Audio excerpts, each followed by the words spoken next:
안녕하세요. 마음 몸 해피리치 TV입니다. 마음과 몸이 모두 건강하고 행복하기를 기원드립니다.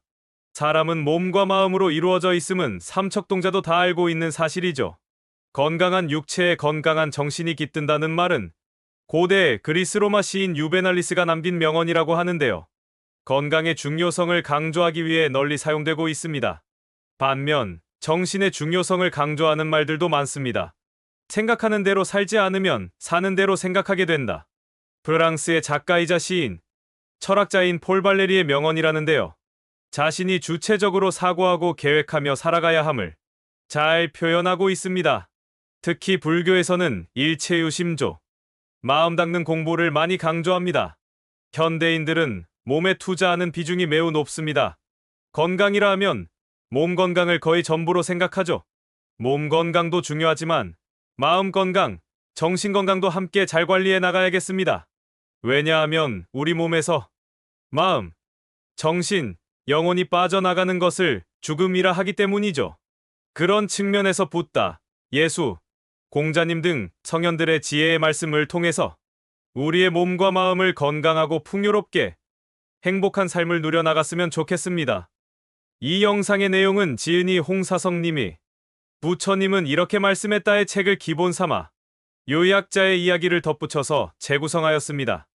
여러분의 삶에 조금이라도 도움이 되시길 바라겠습니다. 그럼 이제 시작해볼까요? 영상 시작하기 전 먼저 구독, 좋아요 한 번씩 눌러주시면 영상 제작에 큰 힘이 됩니다. 감사합니다. 인생이 걷는 네 갈래 길. 부처님이 사바티의 기원정사에 계실 때의 일이다. 어느 날 파세나디 왕이 찾아와 이렇게 물었다. 부처님, 한 가지 여쭈어 보고 싶은 것이 있습니다. 사람이 죽으면 어떻게 됩니까? 바라문이 죽으면 도로 바라문으로 태어나고 귀족이 죽으면 다시 귀족으로 태어나게 됩니까? 그렇지 않습니까? 대왕의 질문은 한마디로 사람의 운명이란 한번 정해지면 영원히 변하지 않는가라는 것이었다.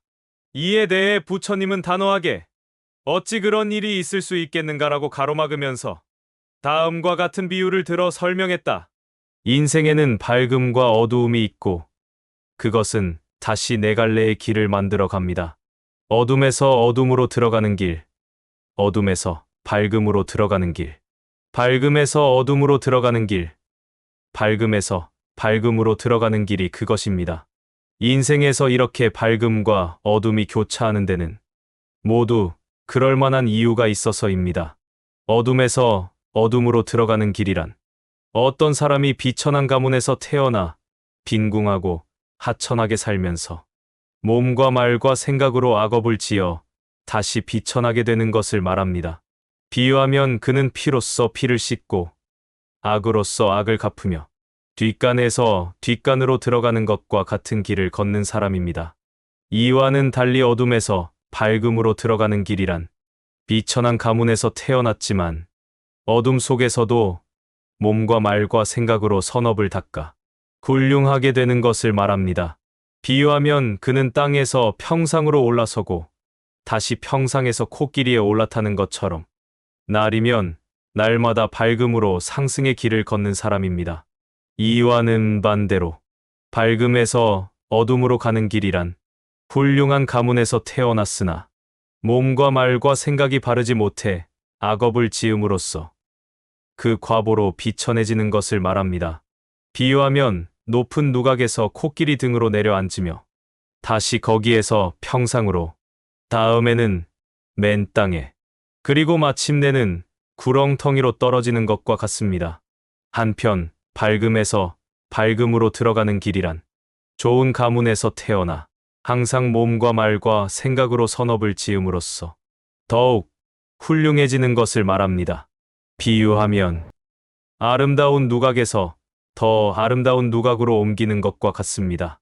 자밤 42권. 인생이란 무대에서는 밝음과 어둠이 수시로 교차합니다. 어떤 사람은 태어날 때부터 훌륭한 신분의 명문가에서 태어나 탄탄대로를 달린다. 그러나 이를 믿고 방종하다가는 끝내 나락으로 떨어진다. 재벌의 아들로 태어났지만 자신의 신분을 망각한 채 나쁜 친구와 어울리다가 마약 중독자가 되어 감옥을 제 집처럼 들락거리는 사람이 그 좋은 예이다. 반대로 태어날 때는 미천하고 보잘것없는 신분이었으나 불우한 환경을 역전시킨 사람도 있다. 꿈을 포기하지 않고 열심히 일해서 마침내 세상이 부러워하는 재벌이 된 사람이 그 좋은 예이다. 이렇게 인생이 유전하는 것은 결코 운명이나 팔자 때문이 아니다. 그가 하는 행위의 결과 때문이다. 부처님의 설명은 요컨대 사람의 운명이란 지금 여기에서 자신이 몸과 말과 생각으로 어떤 업을 짓느냐에 따라 정해진다는 것이다. 어둠에서 어둠의 길로 갈 것인지, 어둠에서 밝음의 길로 갈 것인지, 밝음에서 어둠의 길로 갈 것인지, 밝음에서 밝음의 길로 갈 것인지는 순전히 자신의 의지에 달려 있다는 뜻이다. 잘 되면 내 탓, 못 되면 조상 탓이란 말이 있다. 이 인생의 행복과 불행 가운데 행복은 자기 몫이고 불행은 남의 몫으로 돌리고 싶은 심정의 발로다. 그러나 이경에 따르면 조상 탓이란 없다. 설령 조상이 못나서 태어날 때부터 곤궁한 형편이라 하더라도 어둠에서 밝음으로 가는 사람은 얼마든지 있다. 누구를 탓하고 원망하는 것은 비겁한 일이다. 비겁자가 되기보다는 당당히 운명과 싸워 승리자가 되어야 한다. 행복은 고난과 싸워 이긴 사람의 몫이기 때문이다. 이 경전의 비유는 지금 불우한 사람은 용기와 희망을 가져야 하고 지금 형편이 괜찮은 사람은 겸손과 절제를 잃지 말아야 한다는 가르침이다. 다음은 이나모리 가즈오 저자의 책 카르마 경영 중의 한 내용입니다. 우리의 인생을 좌지우지하는 보이지 않는 힘이 있다. 그 중 하나가 운명이며 두 번째가 인과응보의 법칙이다. 운명에 대하여 사람은 각자 고유의 운명을 갖고 이 세상에 태어나 자신의 인생이 어떻게 될지 모른 채 운명이 이끄는 대로 혹은 운명에 쫓기며 살아간다. 이에 반론을 제기할 사람이 있겠지만 나는 운명을 엄연히 존재한다고 믿는다. 다음은 운명에 대한 요약자의 생각입니다. 운명이란 쉽게 말하면 타고난 팔자 또는 업보입니다. 저 또한 팔자나 업보, 운명을 어느 정도 믿는다. 그렇다고 사주팔자를 전적으로 신뢰하는 편은 아니다. 같은 나라, 같은 년 월 일시에 태어나도 팔자와 운명이 각기 다르기 때문이다. 운명과 팔자는 사람마다 다를 뿐 아니라 심지어 불공평, 불평등 그 자체이다. 그렇지만 나는 그 불공평, 불평등 자체가 공평 또는 평등이라 생각한다. 왜냐하면 전생의 성적표가 곧 현생이기 때문이다. 그 불평등은 누가 다른 사람이 준 것이 아니다. 곧 자기 자신이 지은 업보이기에 남을 원망하거나 탓할 필요도 없다. 하지만 대부분의 사람들은 자기가 불우하게 태어나거나 못나게 태어난 것을 부모 탓, 조상 탓, 남 탓으로 돌리는 경향이 많다. 그것은 잘못된 생각이다. 모두가 자기 탓이다. 자업자득, 자작자수이기 때문이다. 자기 탓이라 생각해야 고칠 수 있으며 운명 또한 바꿀 수 있다. 대생적인 운명은 과거였지만 현재이기도 하고 미래이기도 하다. 그러기에 운명은 완전히 고칠 수 없는 고정불변이 아니며 운명과 팔자가 바뀌는 사례는 수없이 많다. 대부분의 자기계발서 또는 성공담들이 운명과 팔자를 바꾼 내용들이다. 하지만 왜 운명이 잘 바뀌지 않으며 운명을 잘 바꿀 수 없을까? 운명은 DNA, 습관, 잠재의식, 무의식에 깊이 박혀 있으므로 그야말로 환골탈태를 해야 하는데 환골탈태가 그리 쉬운 일인가? 그러기에 대부분의 사람들은 운명 또는 팔자대로 살다 가는 경우가 많다. 3살 버릇 80까지 간다는 속담이 있듯이 버릇도 잘 못 바꾸는데 하물며 운명을 쉽게 바꿀 수 있겠는가? 인과응보의 법칙. 그렇다면 인간은 운명 앞에서 무력할 수밖에 없는가? 이 인생을 움직이는 또 하나의 보이지 않는 손이 바로 인과응보의 법칙이다. 좋은 원인은 좋은 결과를, 나쁜 원인은 나쁜 결과를 낳는 단순 명쾌한 법칙이다. 즉, 선인선과 악인악과이다. 우리의 인생이라는 천은 운명이라는 날실과 인과응보의 법칙이라는 시실로 짜여져 있다. 이 인생이 운명대로 되지 않는 것은 인과응보의 법칙이 가진 힘이 작용하기 때문이다. 한편 좋은 행동이 반드시 금세 좋은 결과로 나타나지 않는 것은 거기에 운명이 간섭하고 있기 때문이다. 이 보이지 않는 두임 사이의 역학관계 중 어느 것이 힘이 더 셀까?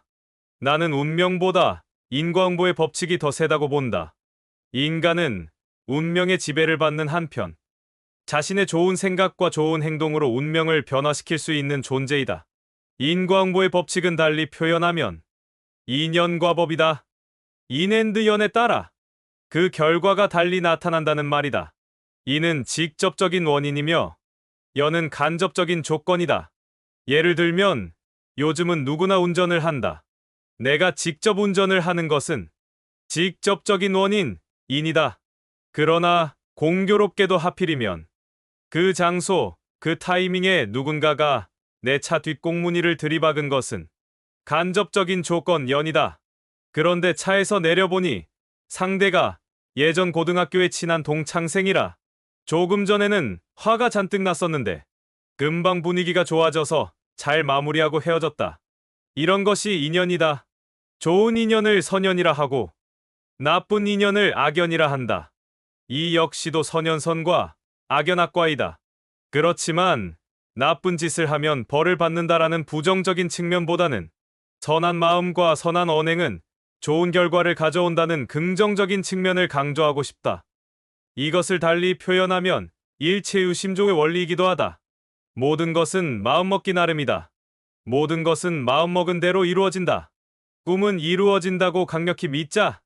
인과응보는 자유의지와 일체유심조의 결과물이다. 지성이면 감천이다 라는 말도 같은 맥락이다. 인과응보의 법칙을 알면 운명도 바꿀 수 있다. 운명은 숙명이 아니며 인과응보의 법칙으로 변화될 수 있다. 앞서 말한 것처럼 운명과 인과응보의 법칙은 서로 날줄과 씨줄처럼 우리의 인생을 지배하고 있다. 날줄은 배 짤 때의 세로줄을 말한다. 씨줄은 배 짤 때의 가로줄이다. 경의의 뜻은 직물의 날과 씨를 아울러 이르는 말이다. 그리고 일이 진행되어 온 과정을 이르기도 하며 경도와 위도를 아울러 이르는 말로도 쓰인다. 인과응보의 법칙이 잘 드러나지 않고 쉽게 믿을 수 없는 것은 짧은 간격으로만 보기 때문이다. 30년 내지 40년 긴 세월을 놓고 보면 대부분의 사람들이 평소에 한 행동이나 삶의 방식에 걸맞는 결과를 각각의 인생에서 얻고 있다는 것을 깨닫게 된다. 최근담에는 이런 말이 나온다. 선행을 해도 그 결과가 보이지 않는 것은 풀숲 속의 참외와 같다. 즉, 선행의 결과는 사람의 눈에 보이지 않더라도 스스로 훌륭하게 성장하고 있다는 뜻이다. 이 말을 기억하여 결과에 노심초사하지 말고 평소 마음을 맑히고 꾸준히 선행 쌓기에 힘쓰자. 그리하여 부처님께서 말씀하신 어둠에서 밝음으로, 밝음에서 더 밝음으로 나아가자. 부처를 이룰 때까지, 붓다가 될 때까지 정진하자. 이상으로 오늘은 부처님 말씀 중 인생이 걷는 네 갈래 길, 운명, 인과응보 등에 대해 이야기해 보았습니다. 영상이 조금이라도 도움이 되셨다면 구독, 좋아요 한 번씩 눌러주시면 영상 제작에 큰 힘이 됩니다. 늘 부처님 전에 복 많이 짓고 더욱 열심히 공부하고 정진하여 마음과 몸이 늘 건강하고 행복하시길 기원드립니다. 모두 행복한 부자 되세요. 만몸 해피리치. 감사합니다.